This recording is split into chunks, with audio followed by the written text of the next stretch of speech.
Moi bons días a todos. Comenzamos a rolda de prensa do Consello, pero antes de nada creo que procede manifestar a nosa dor e a nosa repulsa no último asesinato que parece ser trae causa da violencia machista que se produxo esta mañá contra unha muller na cidade da Coruña. Evidentemente, o noso compromiso coa familia que padeceu a morte desta persona, o noso respaldo ás forzas e corpos de seguridade do Estado para que acrediten e investiguen co rigor que procede os indicios deste asesinato, por suposto tamén que se faga xustiza nun crime machista, según todo parece indicar, absolutamente horroroso.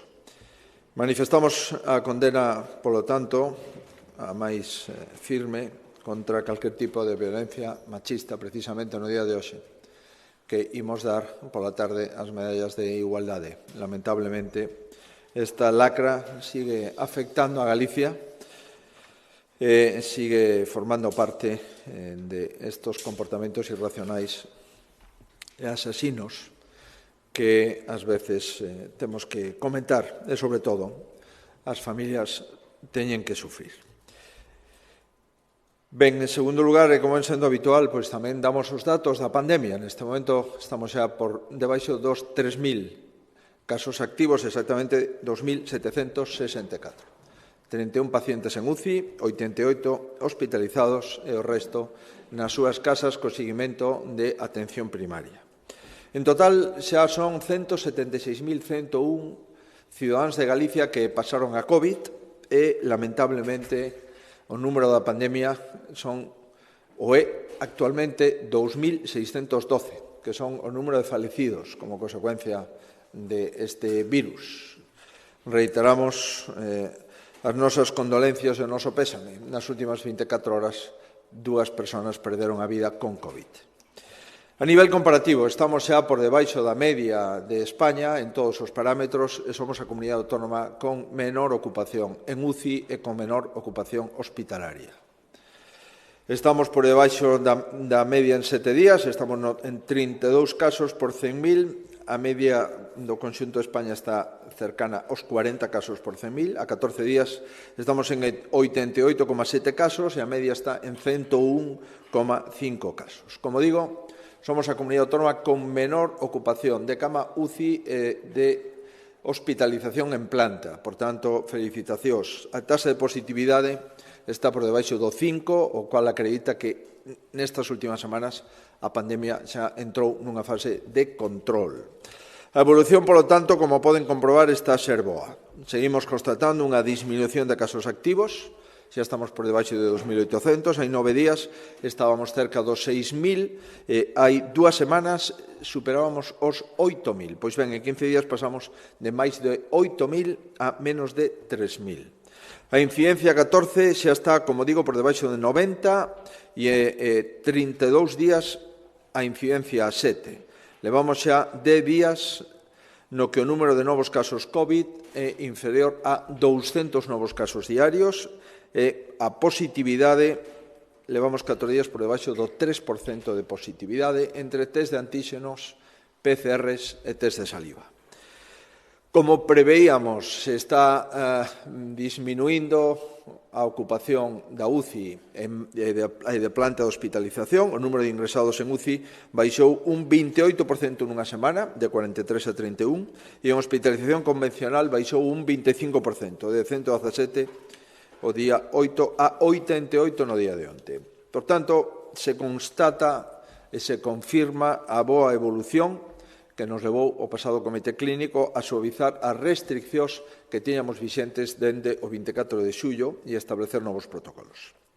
Imos seguir avanzando, por suposto, en coherencia cos datos que temos que xestionar.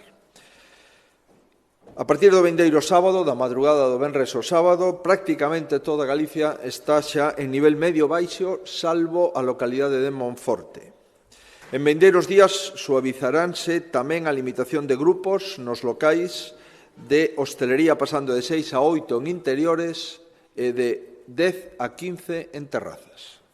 E non volveremos a solicitar ao Tribunal Superior de Xustiza de Galicia medidas restrictivas respecto á reunión de grupos que estaban aínda vixentes, que decaen o 18 de setembro e non volveremos outra vez a solicitalas, co cual, a partir do 18 de setembro, digamos que non hai medidas restrictivas respecto a reunións de grupos e se actuará coa situación anterior a esa restricción.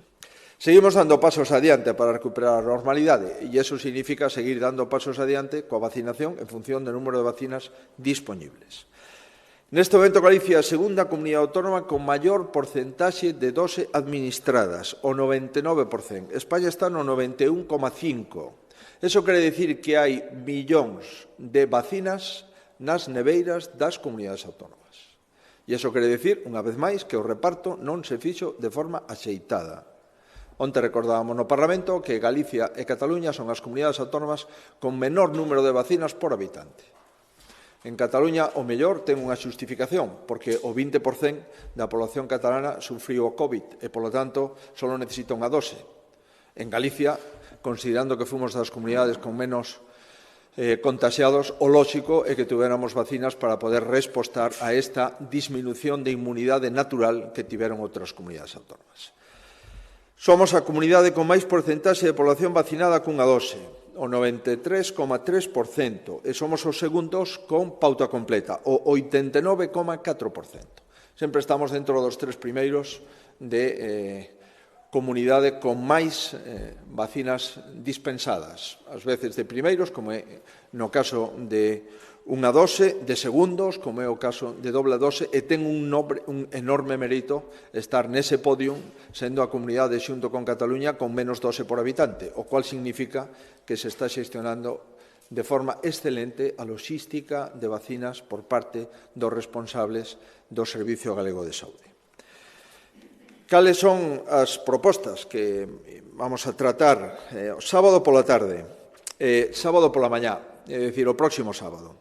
Corresponde a quenda os que se vacinaron con Moderna. Hai 4 semanas e lles toca a segunda dose. O avisamos para calquer persona que teña Moderna, pois que saiba que o sábado, mañán e tarde correspondelle a segunda dose e, polo tanto, están citados. Ao longo de todo o día de mañá, tamén o sábado e a mañá do domingo, seguirá aberta a autocita para calquer persona que queira vacinarse e que aínda non este vacinado na primeira dose. E despois da experiencia da pasada semana, mañá durante todo o día e o domingo pola mañá será posible acudir a estes centros masivos de vacinación a recibir a primeira dose sin cita. Tanto, utilizamos todo o portfolio de oferta que temos. Se un quere un oco seguro cunha hora segura, pode pedir unha autocita. Se un cidadán non lle importa esperar un pouco, pode presentarse no lugar onde se están dispensando as vacinas, sin cita, e poder optar á primeira dose e, polo tanto, a iniciar o seu proceso de inmunización. Insisto, estamos tentando chegar a maior parte da poboación.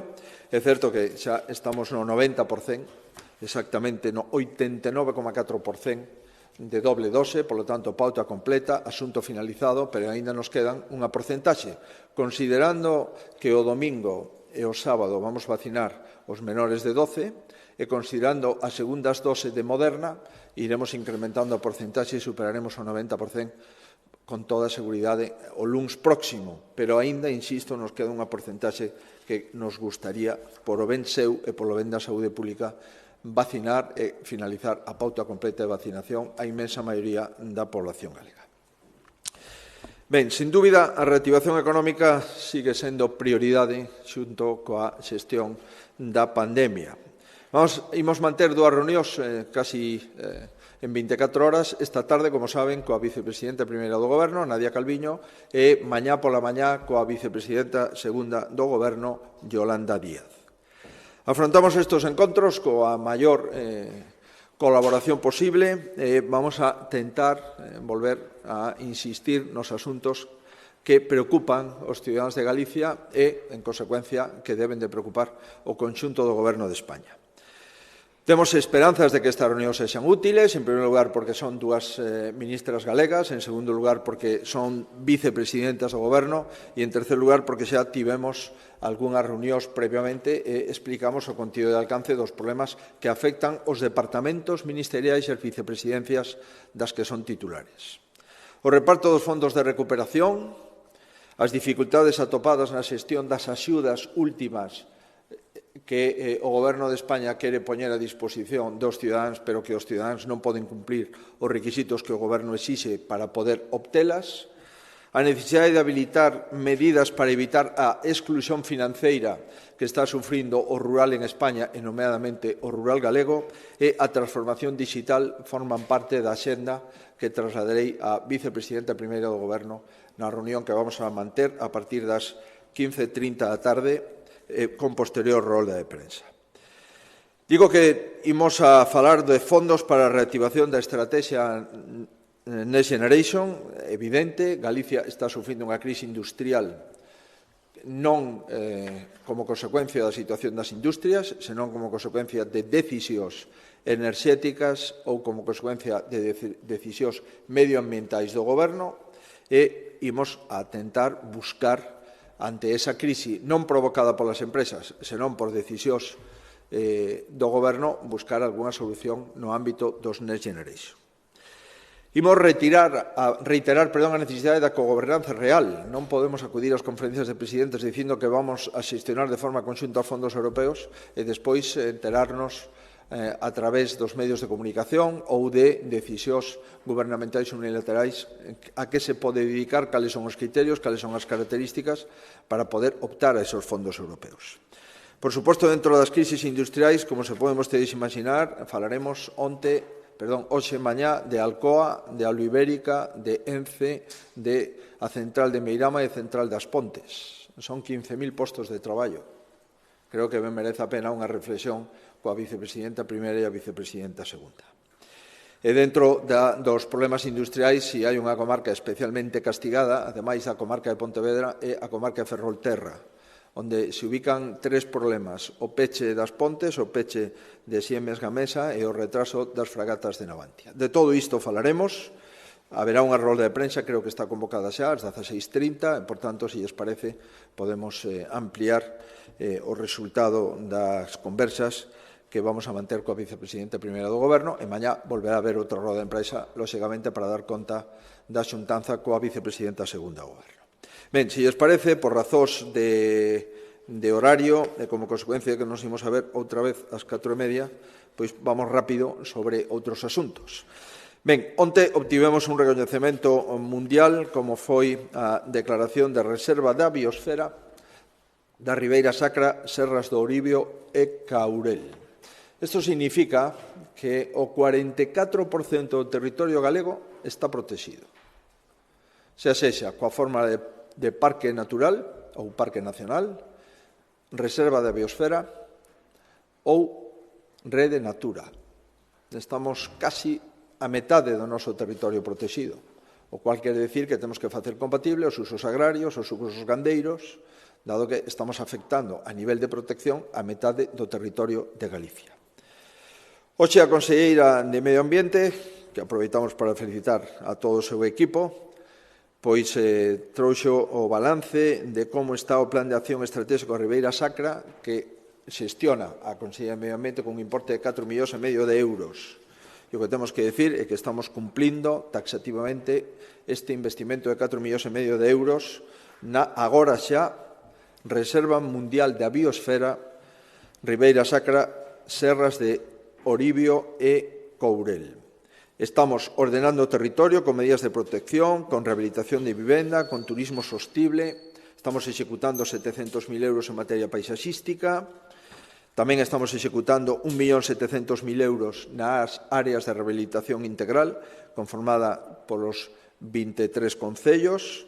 No Plan Urbe estamos dedicando 1,3 millóns de euros para distintos convenios con estes concellos que xestionamos co Consorcio da Ribeira Sacra de forma directa, son eles os que deciden que concellos e que investimentos se fan. E, por último, tamén estamos ordenando, por exemplo, de forma específica, Sanfiz de Asma e o Plan Territorial Integrado que afecta a 14 concellos onde se ubican BICs de Paisaxe Cultural Ribeira Sacra.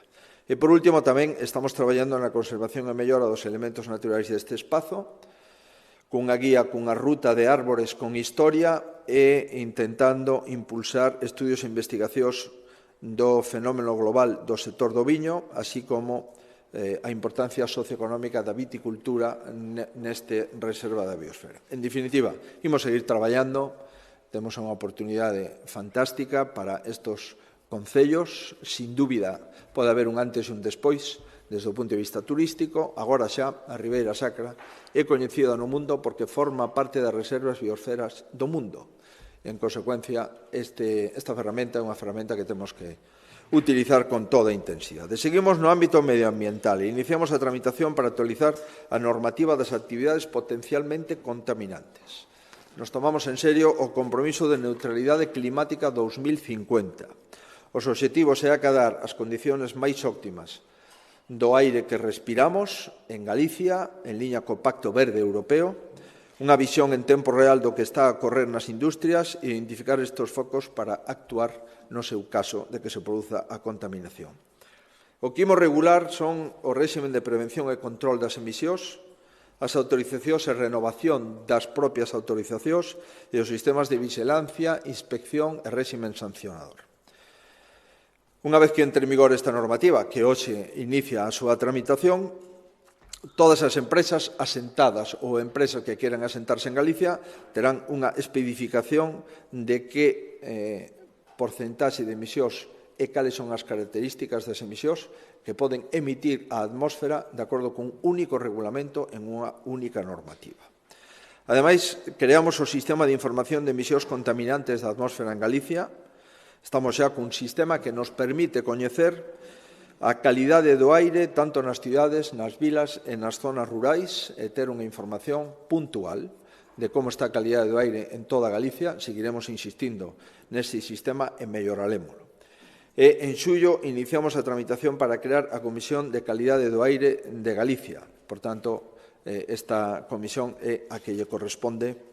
Hoxe, no Día Internacional de Preservación da Capa do Ozono, unha aposta, unha vez máis, dende Galicia, por un mundo máis sostible e máis verde. Galicia, xa é unha comunidade verde e quere seguir estando dentro dos territorios máis protegidos do mundo e tamén dos territorios con mellor calidade atmosférica do mundo. Páxina sanitaria. Recordarán que compramos 7 robots, un para cada área sanitaria, chamado robot Da Vinci. Estamos xa traballando con eles, tiveron un investimento de 20,5 millóns de euros, teñen unha serie de ventaxas evidentes desde o punto de vista quirúrxico, melloran a destreza das intervencións laparoscópicas, incrementan a precisión, facilitan movimentos do especialista, para os pacientes, sen ninguna dúbida, lles dá maior seguridade, maior calidade, o que respecto aos hospitais, reducen o posoperatorio, dado que é unha laparoscopia de máxima eficacia. Pois ben, hai que suministrar material fungible e para manter estes robots cirúrxicos imos a invertir 35,2 millóns de euros para o material fungible que necesitan para os próximos 4 anos. Por tanto, é evidente que disminuímos as estancias medias, pero investimos moitísimo en disminuir as estancias medias, porque melloramos a calidade do paciente con este tipo de intervencións laparoscópicas de última xeración. Por tanto, autorizamos un acordo marco para un único lote durante 4 anos para o suministro dos 7 robots Da Vinci por un importe de 35,2 millóns de euros. No que se refire á digitalización comercial e artesanal, levamos investidos 5 millóns de euros. Isto chegaron a 773 comerciantes e obradoiros artesanais e mobilizaron 7,6 millóns de euros. Trátase de que estes comerciantes, pequenos e medianos, podan facer investimentos en digitalización comercial. Fixeron máis de 2.188 actuacións, implantación de xestións de redes sociais, creación de páxinas web, publicidade en medios digitais, mellora da imaxe digital, así como 141 actuacións destinadas a adquisición de equipamentos propios de actividade comercial artesanal. Tamén activamos, recordan, o bono activo comercio. Sigue activado ese bono. Xa levamos movilizados 18,3 millóns de euros. Os bonos foron descargados por 210.000 galegos. Recordarán que son bonos de 30 euros para mercar nos comercios de proximidade. Todavía temos capacidade económica para seguir descargando máis bonos. Se hai 5.600 establecementos comerciais en Galicia que fan o desconto directo presentando ese bono de 30 euros. Poden rexistrar todavía e descargar o bono ata o 31 de outubro. Vamos a dar esta información porque pensamos que é de utilidade para os usuarios. Ben, hoxe asinamos un convenio de 4 millóns de euros coa Universidade de Compostela. Xa asinamos convenios semellantes coa Universidade da Coruña e de Vigo, hoxe toca o turno á Universidade de Compostela. Isto é para a digitalización da universidade, así como para outro tipo de actuacións en materia de infraestructuras que a Universidade de Compostela decida. E tamén creamos a Escola Politécnica de Enxeñería de Ferrol, como consecuencia da fusión da Escola Politécnica Superior da Universidade da Coruña, situada en Esteiro, e da Escola Universitaria Politécnica da mesma universidade, situada en Serantes. A partir de agora será un único centro universitario con un único equipo de xestión. Imos rápido na limpeza de centros educativos. Seguimos investindo como consecuencia da COVID. Contratamos 33 persoas a xornada completa e outras 51 a media xornada para mellorar e insistir na limpeza de 77 centros escolares titularidade da comunidade autónoma. O resto de centros escolares xa teñen personal de reforzo. Recordarán que tamén financiamos casi con 700.000 euros a FEGAN para cofinanciar os gastos da limpeza adicional polo COVID nos lugares onde coexiste a educación primaria e a educación secundaria, titularidade do Concello o centro educativo, pero a responsabilidade na limpeza na educación secundaria é responsabilidade da comunidade autónoma, a de primaria do Concello, e, por tanto, conveniamos e inyectamos diñeiro directo aos concellos para que non incrementen o seu gasto excesivo. 780.000 euros será o importe dunha senda peonil para unir a Igrexa de Santa Columba de Cordeiro, o Colexio Xesús Ferro Couselo e o Pabillón Polideportivo Municipal no Concello de Valga, de acordo co plan de sendas comarcais que temos en Galicia. Felicitamos o Concello de Abegondo, de Bergondo e de Carral porque se poñen de acordo para compartir o tesoreiro entre os tres concellos. Como se ve, cando hai interés, cando hai proposta de coordinación, un concello que xestiona un partido, cada concello xestiona un partido distinto e, sin embargo, se poñen de acordo para a contratación de un tesoreiro. Eso nos parece moi bo, moi interesante para os concellos, para o gasto público e moi eficaz para concellos medianos de ter servizos compartidos. E, por último, imos destinar este ano 15 millóns de euros en favor dos concellos galegos para financiar 380 proxectos municipais que os concellos trasladan á comunidade autónoma. En primeiro lugar, temos dúas ordes, unha de infraestructuras de uso público, 4 millóns de euros, 125 actuacións financiadas e un fondo de compensación ambiental, 11 millóns de euros, dirixido a apoiar 256 iniciativas dos concellos. En total, nos últimos anos levamos desembolsados 141 millóns de euros. De acordo con estas ordes, unha para infraestructuras e outro do Fondo de Compensación Ambiental, que é o que grava os parques eólicos e o seu impacto paisaxístico, que o 50% se vai directamente destinado ás facendas locais e outro 50% se distribuye de acordo con orden de convocatoria pública. Pois ben, destos 141 millóns de euros, 1.372 obras, 36 millóns, e 2.309 actuacións por 105 millóns do Fondo de Compensación Ambiental. Das 125 actuacións que realizamos este ano, estábamos falando do balance, 141 millóns de euros, este ano vamos a investir 15, 42 desas 125 actuacións son melloras de edificios e dependencias municipais, 35 dirixidas para mellorar os parques infantís, 25 para pavimentación de camiños, 18 instalacións deportivas municipais e 5 renovación de alumeado público. Con cargo ao Fondo de Compensación Ambiental temos 256 iniciativas. Unha en favor de 131 concellos de protección de saneamento, protección do medio, saneamento, recollida de lixo, etc. E outra que alcanzará a 125 concellos, dedicado basicamente ás distintas consideracións que o Concello queira facer desde o punto de vista medioambiental. Serán eles os que veñan a seleccionar as súas propias decisións e as súas propias actuacións.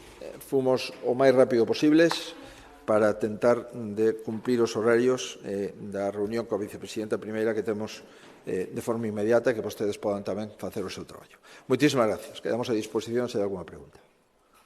Sí, presidente, dúas cuestións. A primeira é sobre un dos asuntos que vai abordar coa vicepresidenta económica do Goberno, con Nadia Calviño, o da exclusión financiera no medio rural. Dende a Federación Galega de Municipios e Provincias están a pedir a vostede que repense o convenio firmado con a banca para que se instalen caixeiros ali onde se están a pechar oficinas. Quería saber se hai alguma posibilidade de que se vaya a repensar ese convenio. E tamén, outro asunto, quería preguntarlle se vostede ten previsto acudir á convención do Partido Popular que se vai a celebrar a comezos de outubro en Valencia e que lle parece que tanto Aznar como Rajoy e Ayuso teñan declinado asistir a esa convención que ten como objetivo relanzar o proxecto de Pablo Casado. Vamos a ver, en relación co convenio, a postura da FEGAN en relación co convenio se referirá ao convenio que firmamos coa FEGAN, porque nós firmamos un convenio coa FEGAN. E o convenio coa FEGAN o asinamos, asinado a FEGAN coa Xunta de Galicia para restaurar os servicios financeiros en 38 concellos galegos. Isto está firmado coa FEGAN. E nese convenio se incorporaron varios concellos do PP, varios concellos do PSOE e varios concellos do Bloque. Por tanto, o único que estamos facendo é cumprindo o convenio que asinamos coa FEGAN, non que asinamos con a banca. A partir do convenio que asinamos coa FEGAN, cos alcaldes do Partido Socialista, do BNG e do Partido Popular, sacamos a concurso a cobertura de caixeiros. E os que, en función das entidades financieras que se presentaron, adxudicamos. O Concello asinante con nós ten que poñer o local para ubicar o caixeiro. E nós temos que financiar unha parte do custe do caixeiro. E a entidade financeira ten que manter o caixeiro activado, ten que buscar horas de formación, no seu caso de que foran necesarias, para as persoas que utilizan o caixeiro, etc. etc. Por tanto, non sei se a FEGAN está en contra de manter o convenio que eles mesmos asinaron e que eles mesmos se comprometeron a cumplir. Dá a sensación que a FEGAN pois está actuando, non sei, quen está presionando a FEGAN, pero quero decirlle que a FEGAN e a Xunta de Galicia buscamos unha fórmula para que 55.000 galegos tuveran polo menos un caixeiro e non estuveran fora da cobertura financeira. En segundo lugar, isto non é novo, isto se está facendo en España, nas comunidades autónomas, por exemplo, a xestionada en Valencia, por exemplo. Hai un convenio anterior ao noso, incluso, en que a Generalitat Valenciana pois tamén saca órdenes para intentar que os concellos da Comunidade Valenciana pois teñan unha presencia mínima de un servicio financeiro no seu ámbito municipal. Isto se debatiu no Senado. O Partido Socialista, Podemos, votaron a favor de axudas para a exclusión financeira no ámbito rural. Por tanto, o único que estamos facendo é o que nos dita o sentido común e o que pactamos co PSOE e co Bloque. Se o que se pretende agora é intoxicar sobre un problema non creado pola Xunta de Galicia, senón intentando solucionar a Xunta de Galicia e a FEGAN, entón é outro escenario no que nós, evidentemente, xa non entendemos exactamente se o noso problema é acordar con alguén e cumprir con ese alguén. Imos a seguir traballando ao respecto e, por suposto, xa concretamos o Ministerio, a vicepresidenta Calviño e o Banco de España dicíndolle que o que está ocurrindo en España, non solamente en Galicia, requiere unha normativa específica para garantir a non exclusión financeira de miles e miles e miles de povos españois.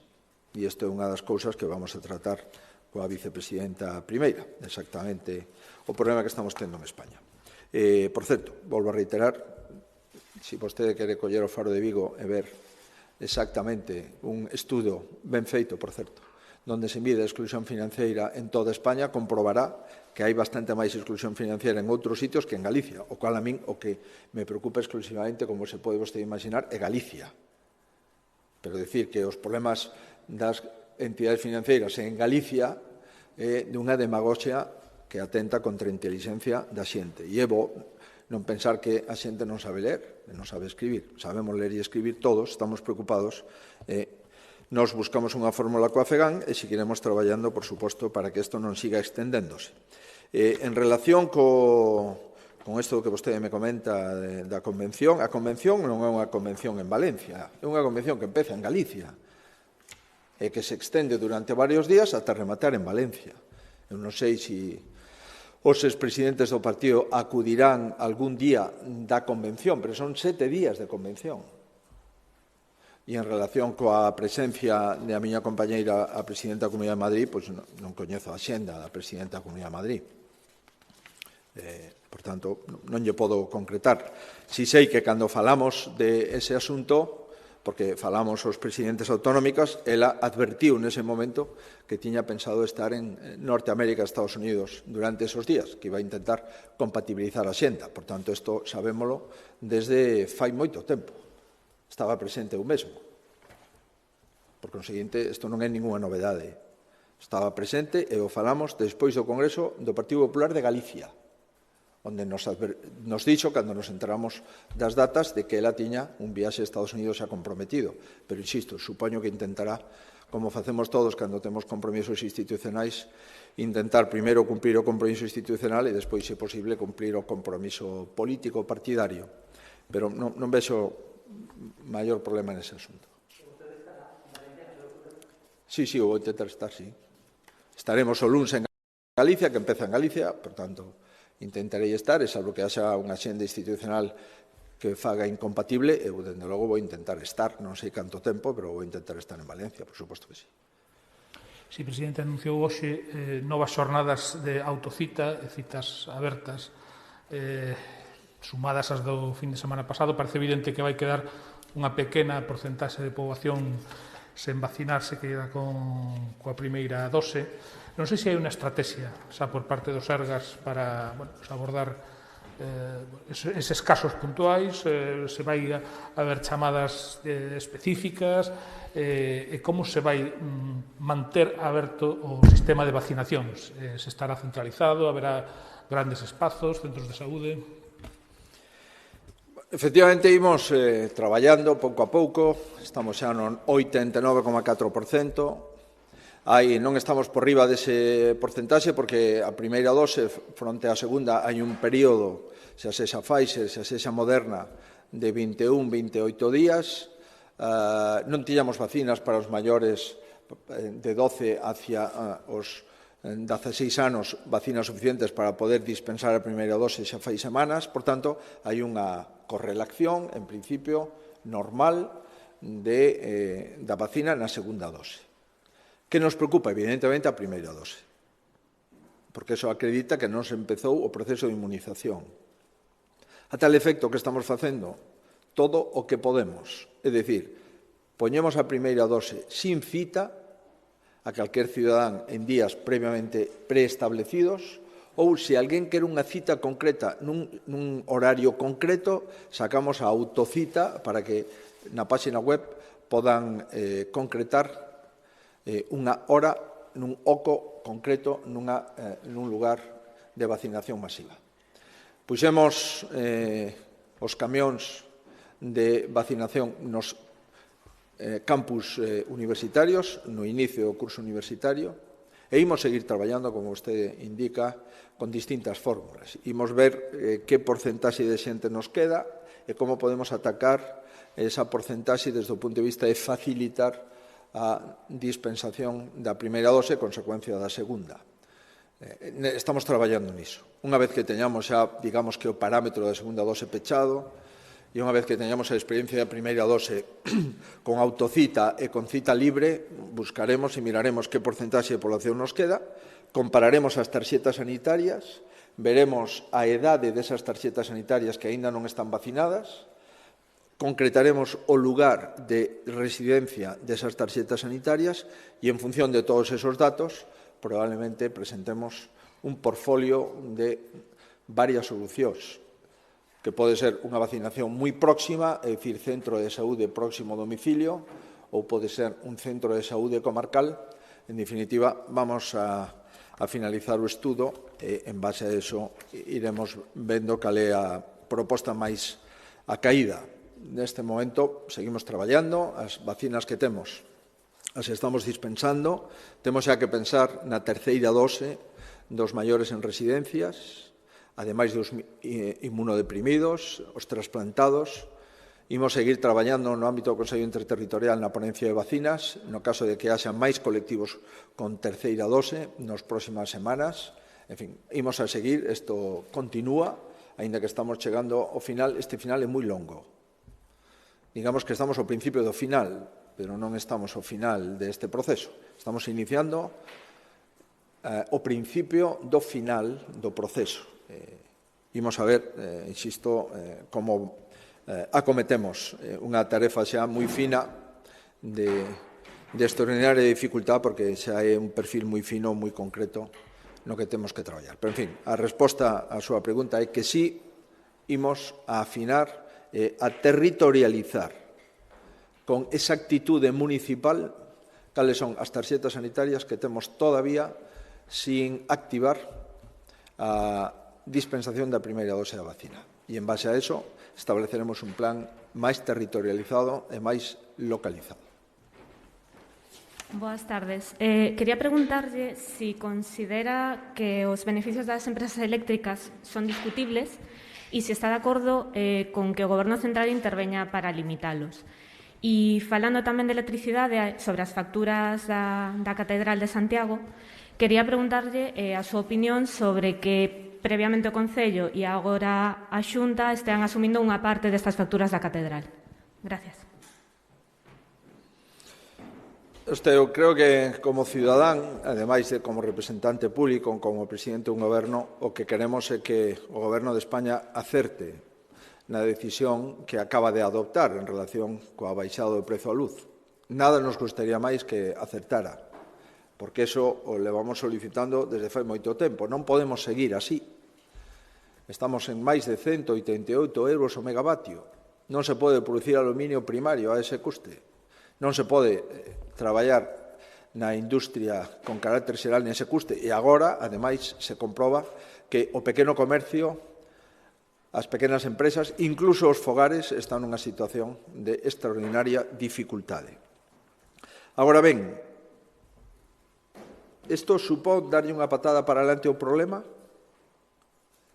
E o que aforramos hoxe o pagaremos a partir de marzo do ano 2022? Isto supón un parche para intentar evitar a inacción do Goberno durante o último semestre? Isto trae como consecuencia de unha transición enerxética desordenada, abrupta e, en consecuencia, improvisada? Todas estas preguntas creo que van a ter unha resposta non polo que diga un representante público, senón polo que ocurra nas próximas semanas. Por tanto, xa eu digo, non me gustaría nada máis que acertase. Que pode facer a Xunta de Galicia? A Xunta de Galicia é unha das comunidades autónomas que máis está apoiando as persoas vulnerables. Estamos ampliando o bono eléctrico hasta 2,1 millóns de euros, un 61% máis do previsto. Por tanto, isto de que a esquerda e a pobreza enerxética son sinónimos, se acredita que cando goberna a esquerda non sempre baixa a luz, senón que neste caso, gobernando a esquerda, a luz está nun prezo absolutamente histórico. En fin, sería bo que o Goberno, dado que de momento non acertou, empece a acertar. E en relación coa factura da luz de que vostede me refire, a verdade é que non teño ninguna información, non lle podo dar ningunha información ao respecto. Non sei se se refire vostede á luz interior do templo ou á luz exterior do templo, a verdade é que non o sei. Nós temos acordos coa Catedral de Santiago para a conservación e mantenimento, dado que en ese templo non entran personas solamente para facer actos religiosos. É un templo que está aberto e que acepta a calquer cidadán de calquer país, en calquer momento e en calquer día do ano. Por tanto, comprenderá que eso conleva unhas medidas de seguridade, de conservación e de mantenimento que a nós nos interesa cofinanciar. En canto ao tema da luz en concreto, insisto que non podo darlle información porque non a teño. Algo máis? Bueno, entonces nos vemos os que poidan ás 16:30. Moitísimas grazas.